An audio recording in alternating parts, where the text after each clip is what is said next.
Ladies and gentlemen, this movie was a bomb at the box office, but what stood out for a lot of people was the very weird performance by not the female lead of the movie, but the male lead. Now, Christian Slater at the time was not considered a big actor on the rise. Winona Ryder, his co-star, and Heather's was.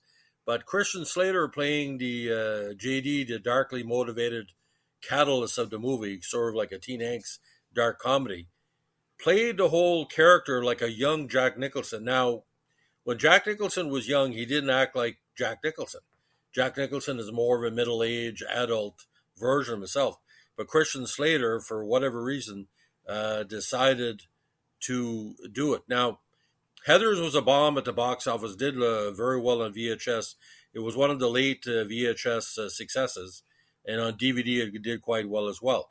Now, the basic plot is there's a group of Heathers that are dominating Veronica's life. It's like a group of what they call four high school bitches, and she's trying to get away from it.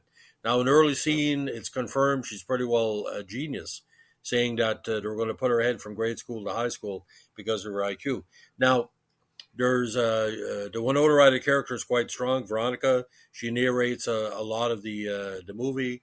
There's a lot of kind of, not say Degrassi or 90210 scenes, but a lot of teen angst stuff. A lot of dark comedy. Now, we know from the fact that Christian Slater character might be a psychopath and is pretty well determined, where Heather, the main Heather, is murdered in a weird juxtaposition with Drano and milk and orange juice that she was supposed to get. A very effective scene, and you go on the killing spree.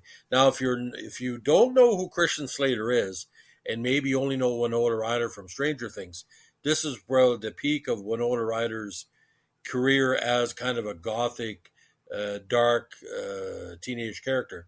She went on to better success, in Bram Stoker's Dracula, with Coppola, of course, Age of Innocence. But here, Winona Ryder at the height of her, what do you call the niece of the Brat Pack, as my dad used to call it, really works here.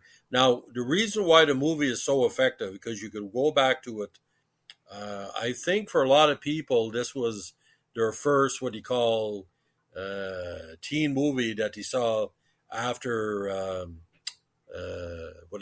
after the Brat Pack era. Came out in 1989. This was the same year, of course, as Say Anything with John Cusack and The Only Sky. John Cusack, kind of a cousin of the Brat Pack as well. So it didn't really do good on drive-in, but it did good word of mouth. Siskel and Ebert and other reviewers gave it a really good plug. But like I said, if you watch this movie and you know Christian Slater from the other key parts he did, because he did teen movies as well, but the Jack Nicholson, the way he played it as Jack Nicholson meets James Dean, meets, actually one of the Heathers called him Jesse James, so it's kind of a combination of all three. But it's kind of jarring because some of the media took him to task for the fact was he couldn't play it like himself. He was talking like Jack with the comments and all that. So I've seen the movie about 15 or 20 times. I always go back to it. The movie Election with Reese Witherspoon has a lot of connections with this, because Election is kind of a dark comedy because, the Matthew Broderick character basically doesn't say wants to murder the Reese Witherspoon's character, but it's pretty close. So, ladies and gentlemen, if you like what we're doing here with our podcast on vintage 1980s movies, let us know with a like, comment, subscribe, or share. By the way, I'm doing this podcast on my new Acer laptop. Please wish me well. Bye.